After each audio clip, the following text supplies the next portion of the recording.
वंदे लोकतिलकं सततवार्ता विभूषणं अमरकृत्य शरणं प्रबुद्धं लोकजीवनं प्रणय प्रमथ जागदीपनं वंदे जीवन जीवनं सत्पुरुषं नमामि। प्राणरसी श्री ठाकुर जगज्जननी श्री श्री बड़मा परम पूज्यपाद श्री श्री बड़दा आजिर भरोसा श्री श्री आचार्यदेव चरण में मोर अनंत कोटि प्रणाम। पूज्य अबिंदा और ठाकुर परिवार समस्त चरण में मोर अनंत कोटि प्रणाम। आजिर पुण्य आवासी सत्संग पूज्य परिचालक महेश दा एवं उपस्थित समस्त उतपांजाधारी ऋतिक मंडली अध्यक्ष मंडली जाजक मंडली समस्त को मोर आभूमिष्ट प्रणाम जनाए। उपस्थित समस्त गुरु भाई गुरु माता साधु सज्जन मंडली कुनी कुनी पिलाए समस्त को मोर प्रीतिपूर्ण राभरा जय गुरु। सर्वप्रथमे इष्टायन आयोजक मंडली पूज्य मेकाबदा शशि भाई एवं समस्त ए निरंतर प्रचेष्टा से साधुवाद जनवा सहित परम पिता चरण में प्रार्थना करे शतायु दीर्घायु रुहतु परम पिता कर्म प्रतिदिन नियोजित रुहतु। जो मैंने भोग निवेदन करिसेंती सर्वविध उन्नति परम पिता निकट में मोर प्रार्थना रखे। मेकाबदा काली फोन करते आज सत्संग जोगदेवाई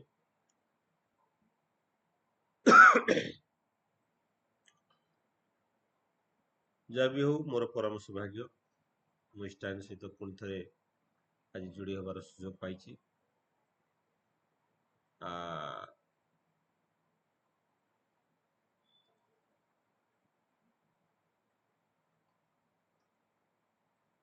परम पिता श्री ठाकुर दुईटी जिनिस अच्छी गोटे हूँ नाम आ गोटे हूँ ध्यान।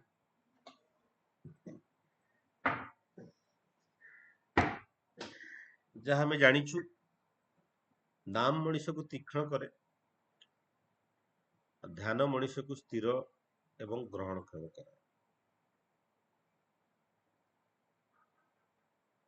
पूर्व कालरू साधु सन्यासी माने जो माने सन्यासी जीवन यापन करुले सेमानकर नित्य नैमित्तिक कर्म या ही थिला। से माने नाम करुले भजन कीर्तन करुले ध्यान करुले एवं ताही श्रेष्ठ माध्यम थिला साधनार ईश्वर तो प्राप्तिर माध्यम। से जंगल सन्यासीर धारावाहिकता को ठाकुर सांसारिक जीवन रे ये मानवर सांसारिक जीवन रे संपूर्ण भाव में तोली धरिया ठाकुर ये नाम और ध्यान को ठाकुर नित्य नैमित्तिक आमरी जीवन धारा भितर भरी देवाई चेष्टा कर। नाम विषय आम अनेक थर आलोचना करते आज विषय वस्तु मु केवल ध्यान उपर सीमित रखापी चाहे। आज आलोचना को ये ध्यान उपर सीमित रखापी चाहे। ये ध्यानर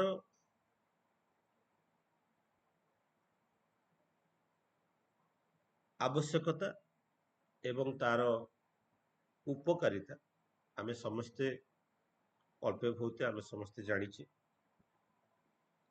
सत्संगी माने हबार प्रारंभ आमको ताही बुझू ये नाम और ध्यान मनीष को नाम मनीष को स्थिर तीक्ष्ण करे ध्यान मनीष को सहज एवं ग्रहणक्षम कराए।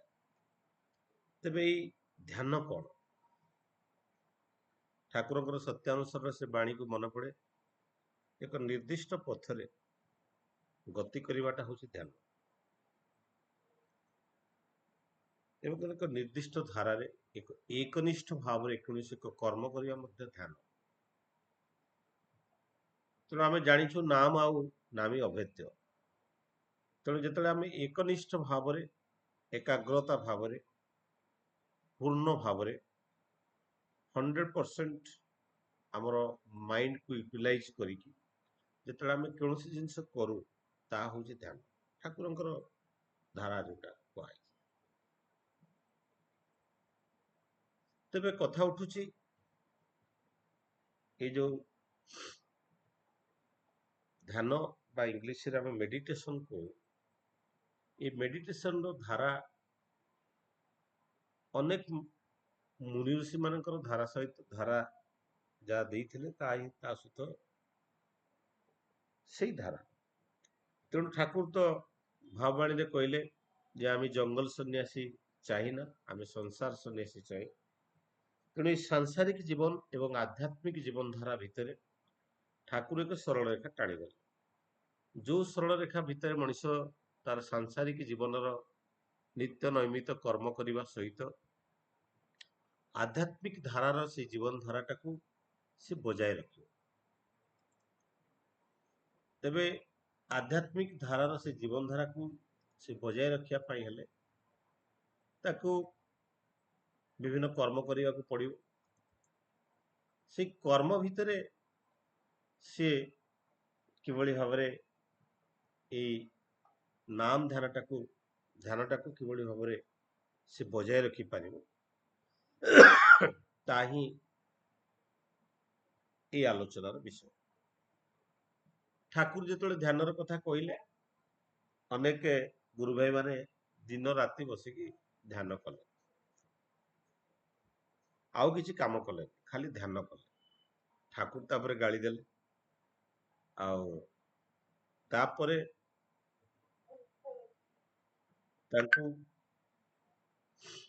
ଧ୍ୟାନ କରିବା ପାଇଁ ଠାକୁର ତ ସେତେବେଳେ ଅନେକ ସମୟରେ ସକାଳେ 45 ମିନିଟ୍, ସନ୍ଧ୍ୟାରେ 45 ମିନିଟ୍ କରିଥିଲେ। ଏବେ ଆଚାର୍ଯ୍ୟ ଦେବ ଆମମାନଙ୍କର ଜୀବନ ଧାରାକୁ, ଜୀବନ ଶୈଳୀକୁ ଲକ୍ଷ୍ୟ କରିକି ଆଚାର୍ଯ୍ୟ ଦେବ ଆମମାନଙ୍କୁ 5 ମିନିଟ୍ ହଉ ପଛକୁ ଧ୍ୟାନ କରିବା ପାଇଁ କହିଲେ। ତାର ମୂଳ ଜିନିଷଟାକୁ ଯଦି ଆମେ ଦେଖୁ, ଆଚାର୍ଯ୍ୟ ଦେବ ଆମମାନଙ୍କର ଜୀବନ ଶୈଳୀ ବା ଚଳନୀକୁ ଲକ୍ଷ୍ୟ କରିକି ଏକଥା କହିଛନ୍ତି। ତାମାନେ ସେଇଥିରୁ ଅନୁମୟ କରାଯାଏ ଯେ ଆମେ ବହୁତ ବଡ଼ ବଡ଼ କଥା କହୁଥିଲେ ବି ଆମେ କେହି ଧ୍ୟାନ କରୁନା, ଆଉ ଯୋଉମାନେ କରୁଛନ୍ତି ସେମାନେ ତାର ଫଳ ପାଉଛନ୍ତି, ତାର ସୁଫଳ ପାଉଛନ୍ତି।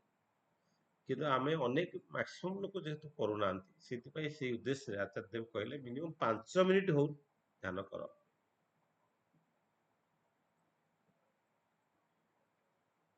ତେବେ ଏଇ ଯୋଉ 5 ମିନିଟ୍ ଧ୍ୟାନ କରିବା କଥା, ଯୋଉ ସକାଳ ସନ୍ଧ୍ୟା ଧ୍ୟାନଟା ନିର୍ଦ୍ଦିଷ୍ଟ ସମୟରେ କରାଯାଏ।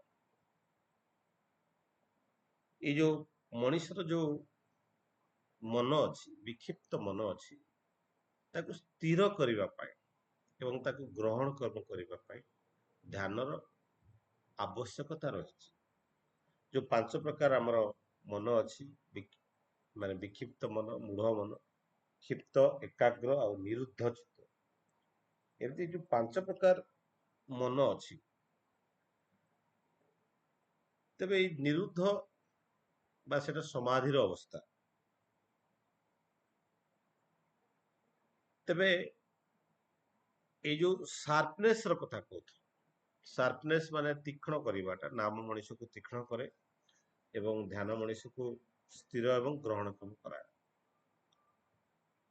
ଯେତେବେଳେ ପକ୍ଷୀକୁ ମାରିବା ପାଇଁ ଲକ୍ଷ୍ୟ କରାଗଲା, ପକ୍ଷୀର ଆଖିକୁ ଲକ୍ଷ୍ୟ କରିକି ଶରବିଧ କରିବା ପାଇଁ ଯେତେବେଳେ ଦ୍ରୋଣାଚାର୍ଯ୍ୟ କହିଲେ, ତ ଦୁର୍ଯ୍ୟୋଧନ କହିଲେ କି ଏମିତି ମୁଁ ଗଛ ଦେଖୁଛି, ଗଛ ଭିତରେ ଗୋଟେ ଚଢେଇ ବସିଛି, ଆଉ କିଏ କହିଲେ ମୁଁ ଚଢେଇ ଦେଖୁଛି, ଆଉ ତାର ଆଖିକୁ ଲକ୍ଷ୍ୟ କରିକି ମାରିବା ପାଇଁ କହିଥିଲେ ଦ୍ରୋଣ। କିନ୍ତୁ ଅର୍ଜୁନ କହିଲେ ମୁଁ କେବଳ ତାର ଆଖି ଦେଖୁଛି, ଆଉ ଆଖିର ଭିତରେ ଥିବା ସେଇ ମାନେ ଆଖି ଡୋଳାଟାକୁ ଦେଖୁଛି। ତାମାନେ ସେ ଆଉ କିଛି ଦେଖିପାରୁନଥିଲେ। ତାମାନେ ଏଇଟା ହଉଛି ତୀକ୍ଷ୍ଣତା। ତାମାନେ ଏଇଟା ହଉଛି ତୀକ୍ଷ୍ଣ, ମାନେ ମାଇଣ୍ଡଟା, ଯୋଉ ମାନେ ଲକ୍ଷ୍ୟଟା ମାନେ ବିକ୍ଷିପ୍ତ ନୁହେଁ। ଯେମିତି ଦୁର୍ଯ୍ୟୋଧନ ଯଦି କହିଲେ ମୁଁ ଗଛ ଦେଖୁଛି, ଗଛ ଦେହରେ ବସିଛି, ଆକାଶ ଦେଖାଯାଉଛି, ତା ଚାରିପଟରେ ଆକାଶ ଦେହରେ ଗଛ ଦେଖାଯାଉଛି, ଗଛ ଭିତରେ ଏଠି ଗୋଟେ ପକ୍ଷୀ ବସିଛି। ତାମାନେ ଇଏ ହଉଛି ବିକ୍ଷିପ୍ତ ମନର ଧାରଣା। ତେଣୁ ସେ ଯୋଉ ମାନେ ଏକାଗ୍ରତା ଯୋଉଟା, ସେଟା ଅର୍ଜୁନଙ୍କ ପାଖରେ ଥିଲା, ଯୋଉଥିପାଇଁ ସେ ଏତେ ବଡ ବୀର ହେଇପାରିଥିଲେ। ତେବେ ଏଇ ଧ୍ୟାନଟା କଣ? ଏଇ ଧ୍ୟାନ କେମିତି କରାଯାଏ? ତେବେ ଧ୍ୟାନ କରିବା ପାଇଁ ଆମେ ଯୋଉଟା ବି କମ୍ଫର୍ଟେବୁଲ ପୋଜିସନ ରେ ଆମେ ବସିପାରିବା, ଯୋଉ ଅବସ୍ଥାରେ ବି ଆମେ ବସିକି ଯୋଉ ଅବସ୍ଥାରେ ଆମକୁ ଯେମିତି କମ୍ଫର୍ଟେବୁଲ ଲାଗିବ, ଯୋଉ ପୋଜିସନରେ। ବୟସ ହେଲା ପରେ ଆମେ ବହୁତ ସମୟ ଚେକାସନ କରି ବସିବା କଷ୍ଟ ହୁଏ। ଆଉ ଛୋଟ ପିଲାଟା ସେ ଯେମିତି ଚାହିଁଲେ ସେମିତି ବସିପାରିବ, କିନ୍ତୁ ଗୋଟେ ବଡ ଲୋକଟେ ଯେମିତି ଚାହିଁଲେ ସେମିତି ବସି ପାରିବନି। ବୟସର ଅଧିକ ହେଲା ପରେ କେତେଟା ରେଷ୍ଟ୍ରିକ୍ସନ ରହି ଆସେ। ତେଣୁ ତେବେ ଯୋଉଠି କମ୍ଫର୍ଟେବୁଲ, ଯେମିତି କମ୍ଫର୍ଟେବୁଲ ବସି ହବ ସେମିତି କମ୍ଫର୍ଟେବୁଲ ବସିବା କଥା। ବୁଦ୍ଧଦେବଙ୍କର ଧ୍ୟାନର ପ୍ରକ୍ରିୟାରେ କଣ କରାଯାଇଥିଲା ନା, ଆମ ଧ୍ୟାନ କରିବା ପାଇଁ ହେଲେ ତାଙ୍କର ଯୋଉ ପ୍ରକ୍ରିୟା ଥିଲା ସେଇ ପ୍ରକ୍ରିୟାରେ ସିଏ ବିଶେଷତଃ ମାନେ ନିଶ୍ୱାସ ପ୍ରଶ୍ୱାସକୁ, ନିଶ୍ୱାସ ଛାଡ଼ିଲେ ନିଶ୍ୱାସ ପୁଣି ନେଲେ, ଏଇଟାର ଗତିଟାକୁ ଲକ୍ଷ୍ୟ କରିକି ଧ୍ୟାନ କରିବାକୁ କହୁଥିଲେ। ଏଇଟା ବୌଦ୍ଧ ଧର୍ମ ମାନଙ୍କର ଏଇ ଯୋଉ ପ୍ରକ୍ରିୟା ଥିଲା, ଏଇ ପ୍ରକ୍ରିୟାରେ ସେଇଟା ହିଁ ଥିଲା। ତାମାନେ ନିଶ୍ୱାସ ଯିବା ଆସିବାର ଗତିକୁ ଯଦି ଆମେ ଲକ୍ଷ୍ୟ କରିପାରିବା, ତାମାନେ କଣ ହବ, ଯେ ମାଇଣ୍ଡଟା ଆମର ଯୋଉ ବିଭିନ୍ନ ଆଡେ ଯାଉଛି, ସେ ମାଇଣ୍ଡଟା ଧୀରେ ଧୀରେ ସେଇ କାମ ଉପରେ କେନ୍ଦ୍ରିତ ହେଇଯିବ। ନିଶ୍ୱାସ ଛାଡ଼ିଲେ ପୁଣି ନିଶ୍ୱାସ ନେଲେ ତା ଉପରେ କେନ୍ଦ୍ରିତ ହେଇକି ରହିବ। କାରଣ ମାଇଣ୍ଡଟା ବହୁତ ଥର ଗତି କରୁଛି। ଯେତେବେଳେ ବୁଦ୍ଧଦେବ ଯେତେବେଳେ ପ୍ରଥମେ ପ୍ରଥମେ ଯେତେବେଳେ ତାଙ୍କର ଗୁରୁଙ୍କ ପାଖରୁ ଏଇ ଧ୍ୟାନ କରିବାର ପଦ୍ଧତିଟା ଶିଖୁଥିଲେ, ତାଙ୍କୁ ଯେ ଗୁରୁଦେବଙ୍କୁ ଯାଇ କହିଲେ, ତାଙ୍କ ଗୁରୁଙ୍କୁ, ସିଏ ତ ମାନେ ଦିବ୍ୟ ପୁରୁଷ ଥିଲେ, କିନ୍ତୁ ସେ କହିଲେ ଯାଇକି, ଯେତେବେଳେ ସେ କହିଲେ କି ଯେ ମୁଁ ବସିଲେ ମୋ ମନ ଭିତରକୁ ବହୁତ ଚିନ୍ତା ଆସୁଛି। ଯେତେବେଳେ ପ୍ରଥମେ ପ୍ରଥମେ ଧ୍ୟାନ କରାଯାଏ, ମାଇଣ୍ଡ ଭିତରକୁ ବହୁତ ଚିନ୍ତା ଆସେ, ଆଉ 2-3 ମିନିଟ କଲେ ବହୁତ ସମୟ ଭଳିଆ ଲାଗେ, ଆଉ ଅଣ୍ଟା ପିଠି ପେନ୍ କରେ ନୂଆ ନୂଆ ଯେତେବେଳେ ବସାଯାଏ, ଆଉ ଦେହ ହାତ ଝିମଝିମ ହେଇଯାଏ, ଗୋଡ ବ୍ଲଡ ସର୍କୁଲେସନ ହୁଏନା, ଅଣ୍ଟା ମେଲି ଅଣ୍ଟା ଆଣ୍ଠୁ ଏସବୁ ପେନ୍ କରିବା ଆରମ୍ଭ କରେ। କିନ୍ତୁ ଧୀରେ ଧୀରେ ପ୍ରାକ୍ଟିସ କରିବା ଫଳରେ ସମୟଟା ଜଣା ପଡେ। ଇଏ ଗୋଟେ ବିଶେଷ ଜିନିଷ ଯେ ସମୟଟା ଜଣା ପଡେ। ସମୟଟା ଜଣା ପଡେ ନା, ମାନେ ଆପଣ କେତେ ଘଣ୍ଟା କରିସାରିଥିବେ ସେ ଭିତରେ ସମୟ ଜଣା ପଡିବ। ଯଦି ଆପଣ ଘଣ୍ଟା ଘଣ୍ଟା ଠାରୁ ଦୂରରେ ଥିବେ, ଆଉ ମାନେ ବହୁତ ସମୟ ଚାଲିଗଲେ ବି ସେ ସମୟ ଟିକେ ସମୟ ଭଳିଆ ଲାଗେ। ଜଣେ ସାଧୁଙ୍କର ଅଭିଜ୍ଞତା ମୋର, ସେ ତାଙ୍କୁ ଥରେ କହୁଥିଲେ ଯେ ସେ 13 ଦିନ ଧ୍ୟାନରେ ବସିଥିଲେ, ଏବଂ ତାଙ୍କୁ ଯେତେବେଳେ ପଚରା ହେଇଥିଲା ସେ କିଛି ଖାଇ ନଥିଲେ। ସେଟା ଖାଇବାର ବି ଆବଶ୍ୟକ ପଡେନି, କାରଣ ଶରୀର ପାଇଁ ଆମକୁ ଖାଦ୍ୟ ମାନେ, ଆମେ ପଞ୍ଚଭୂତରେ ଶରୀର ତିଆରି, ପଞ୍ଚଭୂତ ତ ସବୁ ଆମ ଚାରିପାର୍ଶ୍ୱରେ ଅଛି। ଆମେ ନିଶ୍ୱାସରେ ଡଷ୍ଟ ବି ନଉଛୁ, ଆର୍ଥ ପାର୍ଟିକଲ ବି ନଉଛୁ, ଆଉ ବାୟୁମଣ୍ଡଳର ତାପଟାକୁ ବି ତ ଆମେ ଗ୍ରହଣ କରୁଛୁ, ମାନେ ଅଗ୍ନି କାରରେ। ଆଉ ଯୋଉ ଏୟାର ନଉଛୁ ସେଥିରେ ବି ମଏଶ୍ଚର ଯାଉଛି, ଜଳ ବି ଯାଉଛି, ତେଣୁ ସେଇଥିରେ ବି ଜଣେ ବଞ୍ଚିପାରିବ। ତେଣୁ ସେତିକି ଧ୍ୟାନ କରିବାଟାର ସେତିକି ସାମର୍ଥ୍ୟ ଆମ ପାଖରେ ନାହିଁ। ତ ସେତିକି ନିଷ୍ଠା ନହେଲେ ଜଣେ ସେ କରିପାରିବ। ତେବେ ଆଉ ଜଣେ ସାଧୁ ଓଶୋଙ୍କର କଥା ଯଦି ଦେଖିବା, ସେ କଣ କରୁଥିଲେ ନା, ବହୁତ ଜୋରେ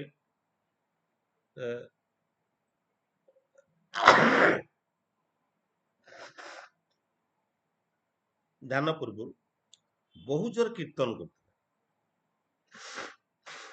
କୀର୍ତ୍ତନ, ଉଦ୍ଦଣ୍ଡ ନାଚ, ଏସବୁ ଜିନିଷ କରିବା ପରେ ତାପରେ ସେ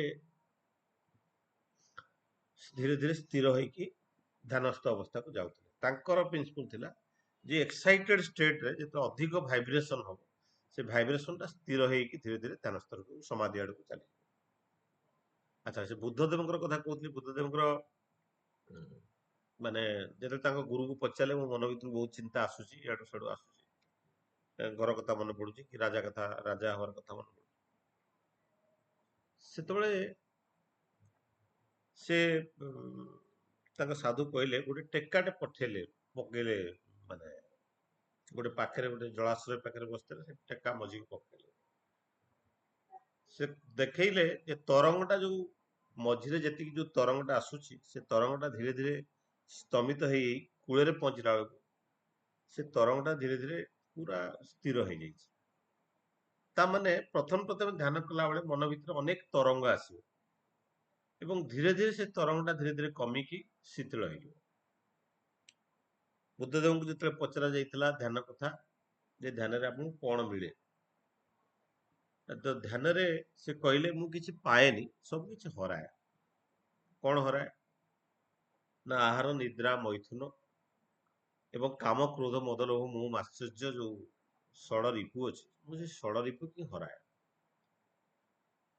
ତେବେ ଏଇ ଯୋଉ ଧ୍ୟାନ କରିବାର କଥା, ଠାକୁରଙ୍କର ଯୋଉ ଧ୍ୟାନର ପଦ୍ଧତି, ସେଇ ବିଷୟରେ ଆମେ ଯଦି ଗଭୀର ଭାବରେ ଆଲୋଚନା କରିବା, ଏଇ ଧ୍ୟାନ ହଉଛି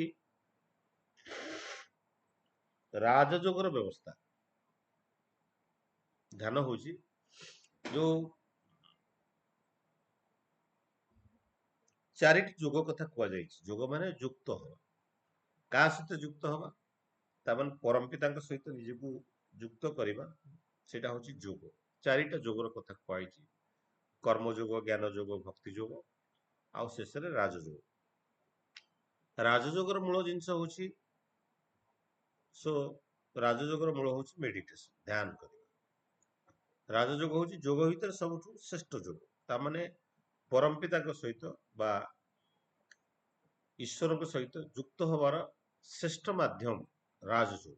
ତ ରାଜଯୋଗ ମେଡିଟେସନ ବୋଲି କୁହାଯାଏ, ଯୋଉଟା କି ପ୍ରଜାପିତା ବ୍ରହ୍ମକୁମାରୀ ତାଙ୍କର ଏଇ ଗୋଟିଏ ହିଁ ଯୋଗ ସେ ରାଜଯୋଗ ଉପରେ କରନ୍ତି। କିନ୍ତୁ ଠାକୁର ତ ସଂସାର ସନ୍ନ୍ୟାସ କଥା କହିଛନ୍ତି, ସେଥିରେ କର୍ମଯୋଗ ବି ଆସିବ। এই ଚାରି ଯୋଗର ସମାହାରକୁ ନେଇକି ଆମକୁ ବଞ୍ଚିବାକୁ ପଡିବ। କର୍ମଯୋଗ, ଭକ୍ତି ଯୋଗ, ଜ୍ଞାନ ଯୋଗ ସବୁର ଆବଶ୍ୟକ ଅଛି। ତେବେ এই ଯୋଉ ରାଜଯୋଗ ମେଡିଟେସନ, ରାଜଯୋଗ ତା ମାନେ ଏଇଟା একটা ମେଣ୍ଟାଲ ଡିସିପ୍ଲିନଟା, ମାନସିକ ସ୍ଥିରତା, ମେଣ୍ଟାଲ ଡିସିପ୍ଲିନଟା এই ଯୋଉ ଅଷ୍ଟାଙ୍ଗ ଯୋଗ ସୂତ୍ର ଭିତରେ ଧ୍ୟାନ ମାନେ ୟମ ନିୟମ, ଆସନ ପ୍ରାଣାୟାମ, ପ୍ରତ୍ୟାହାର ଧାରଣା, ଧ୍ୟାନ ଆଉ ସମାଧି, ଧ୍ୟାନ ପରେ ସମାଧି।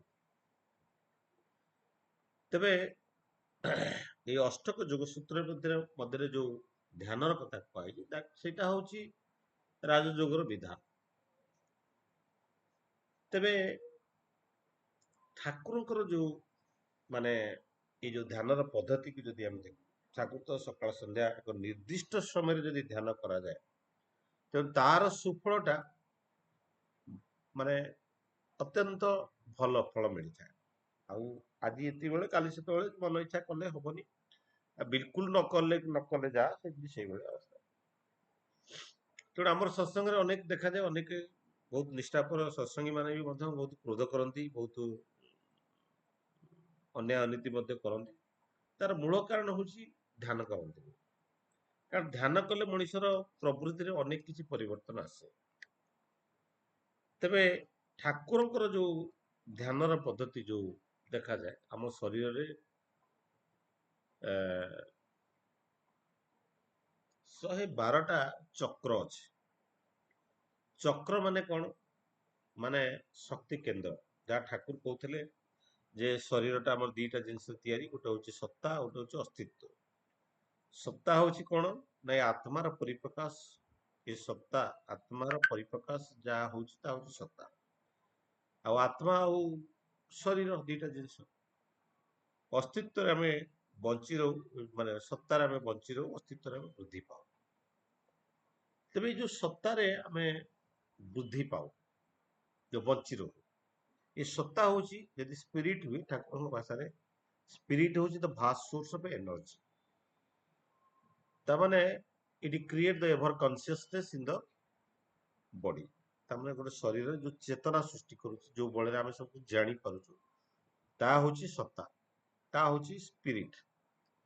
ତାର ସ୍ପିରିଟ ମାନେ ଆମ ପାଖରେ କିଛି ଏନର୍ଜି ଅଛି। ଠାକୁର ମଧ୍ୟ କହିଛନ୍ତି ଯେ ଆମ ପାଖରେ ଯୋଉ ଏନର୍ଜି ଅଛି, ଆମେ ଯଦି କୌଣସି ଏକ ବଡ ଏନର୍ଜି ସହିତ ଯେତେବେଳେ ଯୁକ୍ତ ହଉ, ବଡ ଏନର୍ଜି ମାନେ ଠାକୁର ବା ଆଚାର୍ଯ୍ୟ ପରମ୍ପରା ଭିତରେ ଯେତେବେଳେ ଆମେ ମଝିରେ ସଙ୍ଗ କରୁ, ତେଣୁ ତାଙ୍କ ପାଖରେ ଆମଠାରୁ ବେଶୀ ଏନର୍ଜି ତାଙ୍କ ପାଖରେ ଅଛି। ସେ ଯୋଉ ଆତ୍ମିକ ଏନର୍ଜି ବା ଭାଇଟାଲ ଏନର୍ଜି, ଯୋଉ ଏନର୍ଜି ଦେଇକି ଆମେ ବଞ୍ଚି ରହୁ, ସେଇ ଏନର୍ଜିର ପରିମାଣଟା ଠାକୁରଙ୍କ ପାଖରେ ବା ଆଚାର୍ଯ୍ୟ ପରମ୍ପରା ପାଖରେ ବେଶୀ ଅଛି। ତେଣୁ ଆଚାର୍ଯ୍ୟଙ୍କ ସଙ୍ଗ କରିବା ଭିତରେ କଣ ହୁଏ, ସେଇ ଆମର ବଡିରେ ଥିବା ଏନର୍ଜିଟା ଏନର୍ଜାଇଜ ହୁଏ, ଆହୁରି ଆକ୍ଟିଭେଟ ହୁଏ। ତେଣୁ ସେଥିପାଇଁ ଠାକୁର ପ୍ରତିନିୟତ ମଝିରେ ଆଚାର୍ଯ୍ୟ ସଙ୍ଗ କରିବା ପାଇଁ କହିଛନ୍ତି, ଠାକୁର ବାଡି ଯିବା ପାଇଁ କହିଥିଲେ। ତେଣୁ ଗଲେ କଣ ହୁଏ, ଆମ ଭିତରେ ଯୋଉ ଶକ୍ତି ଅଛି, ଯୋଉ ଏନର୍ଜି ଅଛି, ସେ ଏନର୍ଜିଟା ବୃଦ୍ଧି ପ୍ରାପ୍ତ ହୁଏ ଆଉ ସନ୍ତୁଳିତ ହୁଏ। ତେବେ ଅନେକ ସମୟରେ ଏଇ ଧ୍ୟାନ, ମୁଁ ଯୋଉଟା କହୁଥିଲି, ଏଇ ଯୋଉ ଶକ୍ତି ଆମ ଶରୀର ଭିତରେ ଅଛି, ଯୋଉ ଶକ୍ତି ପାଇଁ ଆମେ ସବୁ କିଛି କରିପାରୁଛୁ, ଆମେ ଯେତିକି ଖାଉଛୁ, ଯେତିକି ଏନର୍ଜି ଆମେ ଖାଉଛୁ, ସେତିକି ଏନର୍ଜିରେ ମଣିଷ ବଞ୍ଚି ପାରିବେନି। ଗୋଟେ ଡକ୍ଟର ଥରେ ମତେ ଯୁକ୍ତି କଲା, ଠାକୁର ପାଖରୁ କିଛି ନାହାନ୍ତି, ଏଗୁଡା ସବୁ ବାଜ୍ୟ ଜିନିଷ ଗୁଡା କହିଲା। ମୁଁ ତାକୁ ଗୋଟେ ଟେକ୍ନିକାଲି ବୁଝେଇବାକୁ ଚେଷ୍ଟା କଲି। ମୁଁ କହିଲି, ତୁ କେତେ କ୍ୟାଲୋରି ଦିନକୁ ଖାଉଛୁ? ଗୋଟେ ମିଲରେ 1500 କ୍ୟାଲୋରି କି 2000 କ୍ୟାଲୋରି ଯେତେ ଖାଉଛୁ, ଯେତିକି ଏନର୍ଜି ତୁ ୟୁଜ କରୁଛୁ, ତା ଭିତରେ ଚଲାବୁଲା କରୁଛୁ, କାମଧାମ କରୁଛୁ, ସେତିକି ତା ସହିତ ତ ସେତିକି ଏନର୍ଜି ସଫିସିଏଣ୍ଟ ହଉଛି କି ନାହିଁ?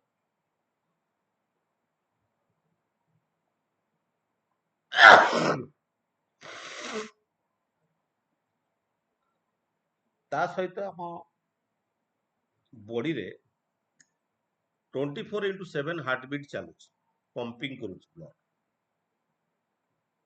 ଆଉ ସେ ଯୋଉ ବ୍ଲଡ ପମ୍ପିଂ କରୁଛି, ସେଟା 24x7 ଗୋଟେ ପମ୍ପଟା ଚାଲିଛି ସବୁବେଳେ। ତାକୁ ଚଲେଇବା ପାଇଁ ଯୋଉ ଏନର୍ଜି ଲାଗେ, ବ୍ଲଡଟା ବଡି ସାରା ସର୍କୁଲେଟ ହଉଛି, ପୁଣି ଆଣୁଛି। ଆଉ ଗୋଟେ ସେନ୍ସରି ସିଷ୍ଟମ ଅଛି, ଇଲେକ୍ଟ୍ରିକ ସିଷ୍ଟମ ଅଛି ବଡିରେ, ସବୁଆଡୁ ସିଗ୍ନାଲ କଲେକ୍ସନ କରୁଛି, ତା ପାଇଁ ବି ଏନର୍ଜି ଦରକାର। ଯାହା ଆମେ ଖାଉଛୁ, ଯେତିକି କ୍ୟାଲୋରି ଖାଉଛୁ, ତାକୁ ଡାଇଜେସନ କରିକି ମାନେ ତାକୁ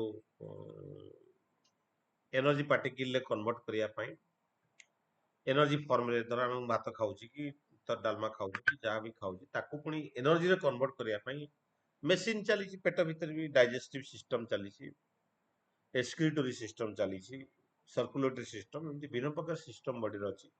ଏ ସବୁ ଯାକ ସିଷ୍ଟମ ତୁ ଯୋଉ ମେଡିକାଲ ସାଇନ୍ସରେ ପଢିଛୁ, ଏ ସବୁ ଯାକ ସିଷ୍ଟମକୁ ଚଲେଇବା ପାଇଁ ଟୋଟାଲ ଏନର୍ଜି କେତେ ଅନୁମାନିକ ଯଦି ଲାଗିବ, ସେତିକି ଏନର୍ଜି ଆମକୁ, ଆମେ ଯୋଉ ଚଲାବୁଲା କରୁଛୁ, କାମଧାମ କରୁଛୁ, ତା ପାଇଁ ବି ଏନର୍ଜି, ଏକ୍ସଟର୍ନାଲି ଏନର୍ଜି ଖର୍ଚ୍ଚ ହଉଛି, ଇଣ୍ଟରନାଲି ବି ଏନର୍ଜି ଖର୍ଚ୍ଚ ହଉଛି।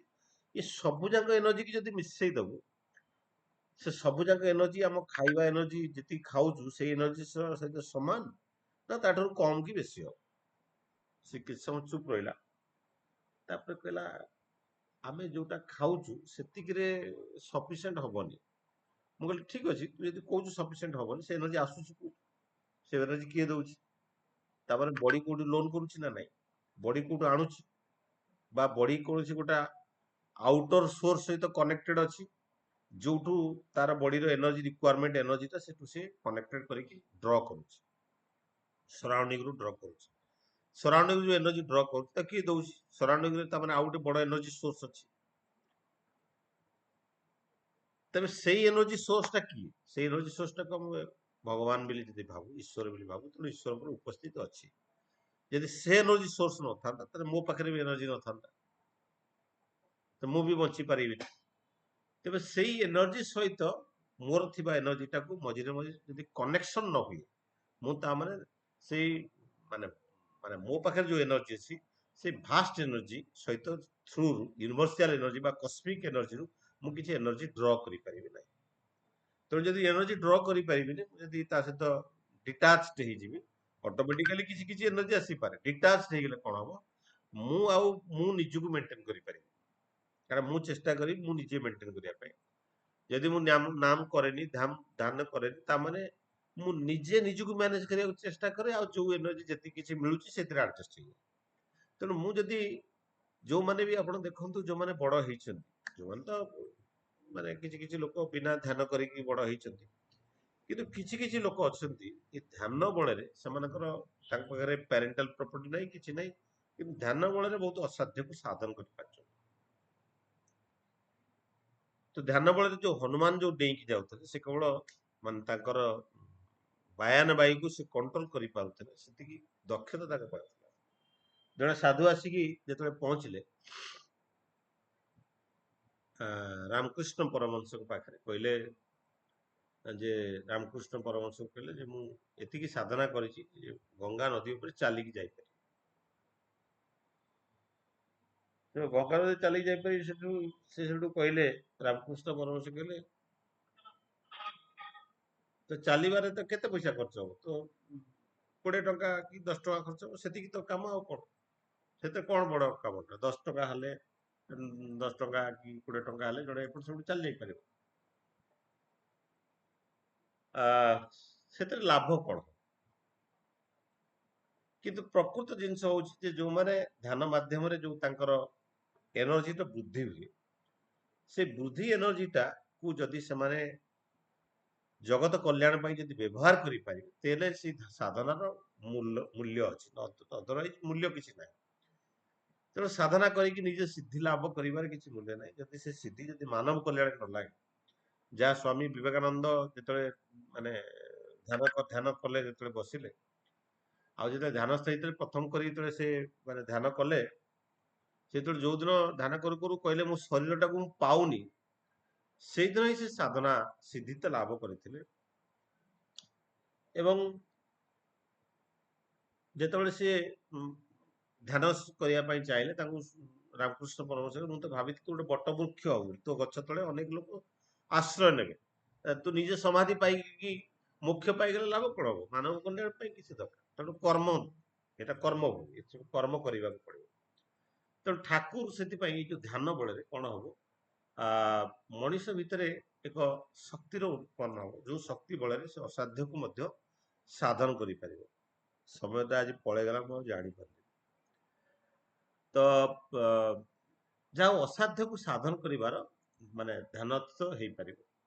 ତ ଠାକୁରଙ୍କର ଯୋଉ ଧ୍ୟାନର ପଦ୍ଧତି ମୁଁ ଯୋଉ କହୁଥିଲି ଯେ 112ଟା ଆମର ଶକ୍ତି କେନ୍ଦ୍ର ଶରୀର ଭିତରେ ଅଛି, ତା ଭିତରୁ 4ଟି ହଉଛି ଅଟୋ ଆକ୍ଟିଭେଟେଡ ସେଣ୍ଟର, ମାନେ ଯୋଉଟା କି ଆକ୍ଟିଭେଟ କରିବାକୁ ପଡେନି, ଆଉ ରହିଲା 108ଟା। ଏଇ 108ଟା କେନ୍ଦ୍ରରୁ ସେଥିପାଇଁ 108 ମନ୍ତ୍ର ସବୁ କରା ରଖା ହେଇଛି। 108 ମନ୍ତ୍ରର ମୂଳ ହଉଛି ସେଇ ଶକ୍ତି କେନ୍ଦ୍ର ଗୁଡାକ ଶରୀରରେ ଆକ୍ଟିଭେଟ କରିବା। ତେବେ ସେବେ ତା ଭିତରୁ ମୁଖ୍ୟତଃ 7ଟି ଶକ୍ତି କେନ୍ଦ୍ର ଅଛି, ଯୋଉଟା କି ମୂଳ ଶକ୍ତି କେନ୍ଦ୍ର। ଏଇ ଯୋଉ ଚକ୍ର ଯୋଉ କୁହାଯାଏ, ଯୋଉ ମୂଳାଧାର ଚକ୍ର, ସ୍ୱାଧିଷ୍ଠାନ ଚକ୍ର। ମୂଳାଧାର ଚକ୍ରଟା ମେରୁଦଣ୍ଡର ଲାଷ୍ଟ, ଯୋଉଠି କୁଣ୍ଡଳିନୀ ଶକ୍ତି, ମାନେ ଶକ୍ତିଟା କୁଣ୍ଡଳିନୀ ଆକାରରେ, ଘୂର୍ଣ୍ଣ୍ୟମାନ ଆକାରରେ, କୁଣ୍ଡଳିନୀ ଆକାରରେ ସେଇଠି ଥାଏ, ଯାହାକୁ ଆକ୍ଟିଭେଟ କରାଯାଇ ପାରେ। ଯୋଉ କୁଣ୍ଡଳିନୀ ଜାଗ୍ରତ କଥା କୁହାଯାଏ, ଠାକୁର ବି ଆଲୋଚନା କରିଛନ୍ତି।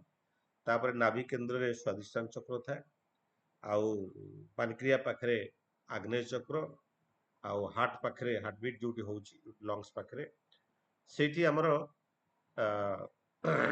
ଅନାହତ ଚକ୍ର, ଆଉ ଆମର ଯୋଉ ବେକ ଯୋଉଠି, ସେଠି ଆମର ବିଶୁଦ୍ଧ ଚକ୍ର, ଆଉ 2ଟା ଆଖିର କେନ୍ଦ୍ର ଭିତରେ ସେଟା ଗୋଟେ ଆଜ୍ଞା ଚକ୍ର ଥାଏ, ଆଉ ମୁଣ୍ଡ ଉପରେ ସହସ୍ର ଚକ୍ର ଥାଏ, ସେଟା ଆମ ଶରୀରର ବାହାରେ ଥାଏ। ଯୋଉ ଚକ୍ର ବଳରେ ଆମ ଶରୀରର ଯୋଉ ଭାଇଟାଲ ଏନର୍ଜି ଅଛି, ୟୁନିଭର୍ସାଲ କନସିୟସ ଏନର୍ଜି ସହିତ କନେକ୍ଟେଡ ହେଇକି ରହେ। ଏଇ କନେକ୍ସନ ବଳରେ ଆମେ ବଞ୍ଚିଥାଉ। ଆମେ ୟୁନିଭର୍ସରୁ ବା କସ୍ମିକ ପାୱାରରୁ ଏନର୍ଜି କଲେକ୍ସନ କରିକି ଆମେ ଏନର୍ଜାଇଜ ହଉ। ସେଥିପାଇଁ ମୁଣ୍ଡ ଉପରେ ଆଶୀର୍ବାଦ ଦିଆଯାଏ, ମାନେ ମୁଣ୍ଡରେ ହାତ ରଖିକି ଆଶୀର୍ବାଦ କରାଯାଏ। ତ ଏଇ ଯୋଉ ଜିନିଷଟା ଆଜ୍ଞା ଚକ୍ରରେ ଠାକୁର ଧ୍ୟାନ କରିବାକୁ କହିଛନ୍ତି। ସମୟ ତ ହେଇଗଲାଣି, ତ ପିନିଆଲ ଗ୍ଲାଣ୍ଡ ଉପରେ ଧ୍ୟାନ କଲେ, କାରଣ ପିନିଆଲ ଗ୍ଲାଣ୍ଡଟା ହଉଛି ମଣିଷର ପ୍ରିମିଟିଭ ଗ୍ଲାଣ୍ଡ, ଯୋଉଠି କମ୍ପନ ଦେଲେ ଶରୀରର ସମସ୍ତ କୋଷୀୟ କମ୍ପନକୁ ତ୍ୱରାନ୍ୱିତ କରେ। ଆଉ ଆଜିକାଲି ଅନେକ ଜେଏନଜି ଗ୍ରୁପର ମେନଲି ଅନେକ ସମସ୍ତଙ୍କର ହରମୋନାଲ ଡିଜଅର୍ଡର, ପିସିଓଡି ପ୍ରୋବ୍ଲେମ ଝିଅ ମାନଙ୍କର ବା ପୁରୁଷ ମାନଙ୍କର ବିଭିନ୍ନ ହରମୋନାଲ ଡିଜଅର୍ଡର ପାଇଁ ମାନସିକ ବେମାରୀର ମୂଳ କାରଣ ହଉଛି ହରମୋନାଲ ଡିଜଅର୍ଡର। ହରମୋନାଲ ଡିଜଅର୍ଡର ମୂଳ କାରଣ ହଉଛି ଶୋଇବାର ଡିଷ୍ଟର୍ବାନ୍ସ ଆଉ ଧ୍ୟାନ କରିବାର ଡିଷ୍ଟର୍ବାନ୍ସ। এই ପିନିଆଲ ଗ୍ଲାଣ୍ଡଟା ରାତିରେ 10ରୁ 12 ଭିତରେ ଆକ୍ଟିଭେଟ ହୁଏ, ଯୋଉଥିରେ କି ମେଲାଟୋନିନ ହରମୋନ ସିକ୍ରିସନ ହୁଏ, ଯୋଉ ହରମୋନଟା ଅନ୍ୟ ହରମୋନକୁ ସିକ୍ରିସନ କରିବାରେ ବା ବଡିରେ ବାଲାନ୍ସ ରଖିବାରେ ସାହାଯ୍ୟ କରେ। ଏ ଧ୍ୟାନ କରିବା ବଳରେ ସେଇ ହରମୋନାଲ ସିକ୍ରିସନଟା ବାଲାନ୍ସ ହୁଏ। ତେବେ ଏଇଠି ଗୋଟେ ମିନିଟରେ ଖାଲି ମୁଁ କହିଦେବାକୁ ଚାହେଁ ଯେ ମାନେ ଆମର ବେନିଫିଟ କଣ ହୁଏ ଏଇ ଯୋଉ ମାନେ ଆମେ ଯୋଉ ଧ୍ୟାନ କରିବା ଭିତରେ ଆମର ବେନିଫିଟ କଣ ହୁଏ? ବେନିଫିଟ ଗୁଡାକ ମୁଁ ଯଦି ଜଷ୍ଟ ଖାଲି ଟିକେ କହିଦେବାକୁ ଚାହେଁ ବେନିଫିଟରେ ମୂଳ ବେନିଫିଟ ହଉଛି ଆମର ଷ୍ଟ୍ରେସ୍ ଲେଭେଲକୁ ମ୍ୟାନେଜ କରେ ଇଟ ରିଡ୍ୟୁସ ଦ ଷ୍ଟ୍ରେସ୍ ଆଉ ଆମର ଆଂଜାଇଟି ବା ଡିପ୍ରେସନକୁ ସେ କଣ୍ଟ୍ରୋଲ କରେ ଆଉ ଆମ ଇମୋସନାଲ ହେଲ୍ଥଟାକୁ ଏଇ ମାନେ ମେଡିଟେସନ ବଳରେ ଇମୋସନାଲ ହେଲ୍ଥ ଆମ ଯୋଉ ବହୁତ ରାଗି ଯାଉ ବହୁତ ଦୁଃଖ ମାନେ କାନ୍ଦି ପକଉ ହଠାତ୍ କିନା କିଏ ଗୋଟେ କହିଦେଲେ ଆମର ଜଣଙ୍କର ଛାତି ଜାମ୍ ହେଇଯାଏ ଏଇ ଇମୋସନାଲ ହେଲ୍ଥକୁ ବାଲାନ୍ସ କରେ ଆଉ ନିଜର ଆତ୍ମିକ ଚେତନା ବା ସେଲ୍ଫ ଆୱାରନେସ କିଛି ଗୋଟେ ସରାଉଣ୍ଡିଂରେ ଯୋଉ ଘଟୁଛି ତାକୁ ଜାଗ୍ରତ କରିବାର ଆୱାରନେସ ଟା ମଧ୍ୟ ବଢାଏ ଆଉ ଆମର ଆଟେନସନ ଟା ମାନେ ଆମର ଯୋଉ ଜିନିଷ ଗୁଡାକ କନସେନ୍ଟ୍ରେସନ ଲେଭେଲ ଟା ମଧ୍ୟ ବଢେ ଲେନଦେନ କରେ ଆଉ ମାନେ ଆମର ଯୋଉ ମେମୋରି ଲସ୍ ହେଇଯାଏ ଯୋଉ ଯୋଉ ଡିଜିଜ ଗୁଡାକ ହଉଛି ଆ, ଏଇ ଡିଜିଜ ଗୁଡାକ ଯୋଉ ହଉଛି ଯୋଉ ମେମୋରି ଗୁଡାକ ଆମେ ଭୁଲି ଯାଉଛୁ ସେଇଟା ବି ମଧ୍ୟ ଏଇ ମେଡିଟେସନ ମାଧ୍ୟମରେ ରିଡ୍ୟୁସ ହୁଏ ଏଜ ରିଲେଟେଡ ଡିଜିଜ ଯୋଉଟା ହୁଏ ତ ମଣିଷ ଭିତରେ ଆତ୍ମିକ ଚେତନା ଯୋଉ ସର୍ବଭୂତରେ ଆତ୍ମବୋଧ ଚେତନାଟା ବୃଦ୍ଧି ହୁଏ ସେଥିପାଇଁ ଆମ ଭିତରେ ଗୋଟେ ଏ, ମାନେ କାଇଣ୍ଡନେସ୍ ବା ବଦାନ୍ୟତା ସମସ୍ତଙ୍କ ପ୍ରତି ଭଲ ପାଇବାଟା ଲଭ୍ ଟା ବଢେ ଆଉ ମାନେ ଏଥିରେ କଣ ହୁଏ ଯୋଉ ଆଡିକ୍ସନ ଥାଏ ଆହାର ନିଦ୍ରା ମୈଥୁନ ବା ବିଭିନ୍ନ ପ୍ରକାର ଖରାପ ପ୍ରବୃତ୍ତି ଥାଏ ସେ ପ୍ରବୃତ୍ତିରୁ ନିବୃତ୍ତି ଆଡକୁ ନେଇଯାଏ ଆଉ ଏ ସ୍ଲିପ ପାଟର୍ନ ଟାକୁ ମଣିଷର ମଧ୍ୟ ବହୁତ ଇମ୍ପ୍ରୁଭମେଣ୍ଟ କରେ ଆଉ ବ୍ଲଡ ପ୍ରେସର ବ୍ଲଡ ସର୍କୁଲେସନ ବିଭିନ୍ନ ଡିଜିଜ କୁ ମଧ୍ୟ କଣ୍ଟ୍ରୋଲ କରେ ଆଉ ମାନେ ଇଏ ବଡିର ହରମୋନାଲ ଡିଜଅର୍ଡର ଏବଂ ବଡି ଭିତରେ ଯଦି କୌଣସି ଜାଗାରେ ଅଙ୍ଗରେ ପେନ୍ ଥାଏ ମେଡିଟେସନ ମାଧ୍ୟମରେ ଆମେ ତାକୁ ମଧ୍ୟ କଣ୍ଟ୍ରୋଲ କରିପାରିବା ସମୟ ତ ହେଇଯାଇଛି ତେଣୁ ସମସ୍ତଙ୍କର ଶାନ୍ତି ସୁସ୍ଥି ପାଇଁ ପରମ ପିତାଙ୍କ ନିକଟରେ ପ୍ରାର୍ଥନା କରି ମୋର ବକ୍ତବ୍ୟ ଗୋଟେ ବିରାମ ଦଉଛି ବନ୍ଦେ ପୁରୁଷୋତ୍ତମ ବନ୍ଦେ ପୁରୁଷୋତ୍ତମ ବନ୍ଦେ ପୁରୁଷୋତ୍ତମ ଦାଦା ଜୟ ଗୁରୁ।